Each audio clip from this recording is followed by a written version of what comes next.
xibaar yu wér te wóor ca tàng ba abonnez-vous pour ngeen di mën di jot suñuy vidéo. dal leen ak jàmm seen chaîne bi di Buzz 221 HD kii di Arona Niang di ak chroniqueur bu kenn dootu présenté ci réew mi di Sénégal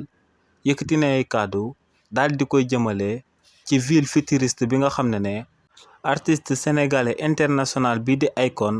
waxoon na ko ne dina ko daal di samp ci réewu Sénégal. si li ni mel kii di Arona Niang ne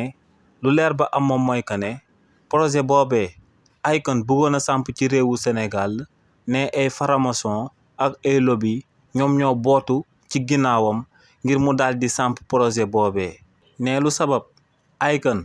dippee woon projet boobee ak ville futuriste moom mooy que ne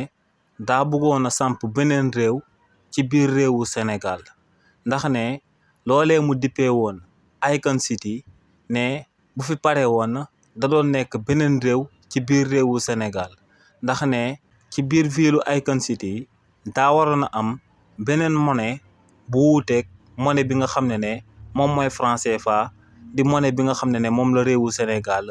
di doxee. waaye tamit ne ci ville boobee ñu dippee Akon City képp ku fa ñëwoon daal di fay loger da ngay fay ay taxes ak i impôts yi nga xam ne du réewu Sénégal moom moo koy daal di encaissé waaye ne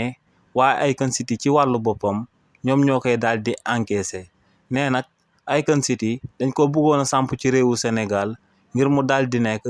temple formation yi daal di nekk bërëb bi nga xam ne képp ku amal akum ñaawteef foo mënti féetee ci àdduna bi nga daw daal di ñëw daal di fay toog mu daal di nekk service bi nga xam ne kenn du la inquiété jëmale ko ci ñaawteef boobee nga daal di amal ak fépp fu mënta féetee ci àdduna bi. ne li ni mel moom moo sabab ñu bëggoon a samp Akon City ci réewu Sénégal waaye sëgëm ne ay mag yu baax ñoom ñoo fi daal di tëdd ne li ni mel moom moo sabab projet boobee mujjuta antu. xibaar yu wér te wóor ca tàng ba abonnez-vous pour ngeen di mën di jot suñuy vidéo.